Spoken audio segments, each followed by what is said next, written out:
तो दोस्तों yes bank ने अपने Q2 के नंबर को डिस्क्लोज कर दिया है। तो चलिए देखते हैं क्या है Q2 के नंबर्स के अंदर, क्योंकि नंबर्स देखने में तो अच्छे लग रहे हैं, कैसे क्या है चलिए देखते हैं। तो डाटा बेसिकली कंपनी को उससे लाख्स में दिया गया है। मैं आपको करोड़ में कन्वर्ट करके समझाता हूँ कैसे क्या हुआ है।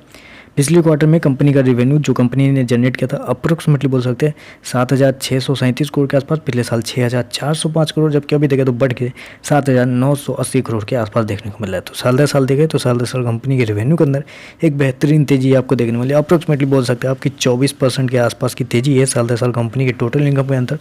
क्वार्टर जाते हैं तो क्वार्टर भी कंपनी के टोटल इनकम में अप्रोक्सीमेटली बोल सकते 4% के आसपास की तेजी है।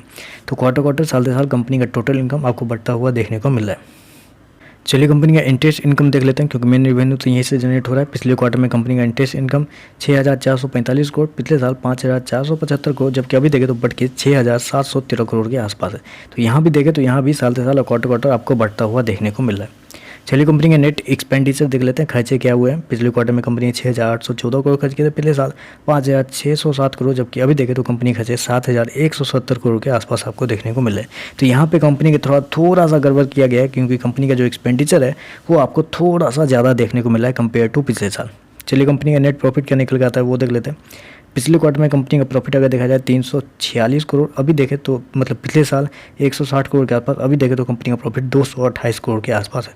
तो अभी देखें तो कंपनी का जो प्रॉफिट है वो साल दर साल आपको बढ़ता हुआ देखने को मिला है, लेकिन क्वार्टर देखें तो कंपनी के प्रॉफिट के अंदर एक हल्का सा दबाव आपको देखने को मिला है। लेकिन मैं आपको प्रोविजन से पहले का प्रॉफिट दिखाना चाहूँगा, क्योंकि इस क्वार्टर में कंपनी को प्रोविजन के नाम पे कुछ पैसे बचे हैं। क्योंकि प्रोविजन से पहले का अगर आप प्रॉफिट देखना चाहेंगे तो देखिए पिछले साल क्या हुआ था, पिछले क्वार्टर में हुआ था कंपनी का प्रॉफिट 822 करोड़, पिछले साल 798 करोड़, अभी देखो तो कंपनी का प्रॉफिट 809 करोड़। मतलब यहाँ अगर आप देखेंगे 22% 23% रेवेन्यू बढ़ा के अगर कंपनी का प्रॉफिट जो है मात्र आधा 1% बढ़ता है, तो वो थोड़ा सा गलत है। यहाँ पे उसी वजह से शेयर के अंदर आपको प्रेशर देखने को मिली है, जबकि क्वार्टर कंपनी का प्रॉफिट गिरता हुआ देखने को मिल रहा है।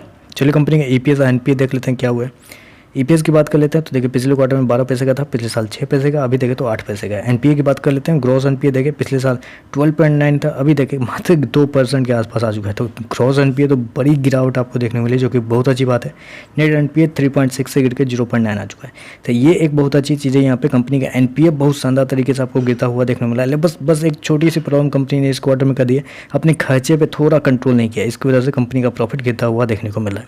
तो बस आज के लिए बस इतना ही। वीडियो पसंद आया तो लाइक कीजिएगा, साथ में साथ चैनल को सब्सक्राइब जरूर कीजिएगा। धन्यवाद।